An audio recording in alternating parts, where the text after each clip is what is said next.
Here is our lecture number 17 for nursery class maths. तो page है हमारे पास 45 इसमें आप देख सकते हैं family of 20 colour only 20 family red and others numbers blue. इसमें से जो 20 की फैमिली के आपको नंबर मिलते हैं उनको रेड कलर करना, और जो बाकी हैं जो बाकी बच जाते हैं उनको आपने ब्लू कलर करना है। ठीक है, क्या कौन सा कलर करना है? ब्लू कलर करना है। सबसे पहले हम 20 की फैमिली देखते हैं। 20 की फैमिली में आपको पता है कौन कौन से मेम्बर्स होते हैं? 20 देखिए 20 इसमें हम रेड कलर करेंगे।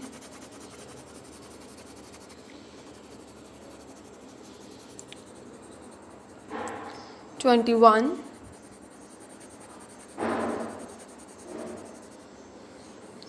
23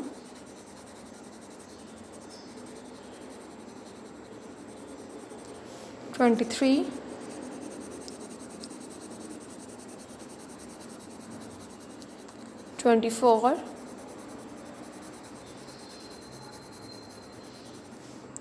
25 26 27 28 29 ये सारे क्या हैं? Family of 20। ठीक है, फैमिली ऑफ 20 में कलर हो गया। अब बाकी मेंबर्स में हमने ये वाला कलर ब्लू।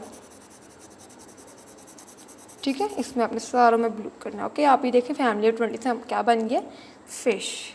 ये देखें बिफोर एंड आफ्टर। अब बिफोर एंड आफ्टर कैसे होगा जी? आपको पूरी काउंटिंग पढ़नी पड़ेगी। लाइक आप ये 20 की फैमिली का बिफोर एंड आफ्टर, सो आप 20 की फैमिली पढ़ना शुरू करें। 20 21 22 23 24 25 26 27 28 29 28 से पहले क्या आया? 27 28 के बाद क्या है? 29 सर 20 21 22। ठीक है, इस तरीके से यहाँ पे देख लेते हैं हम। 20 से पहले क्या है? 19 20 21। काउंटिंग आपने पढ़नी है और आपने ये पूरा पे सॉल्व करना है। ओके।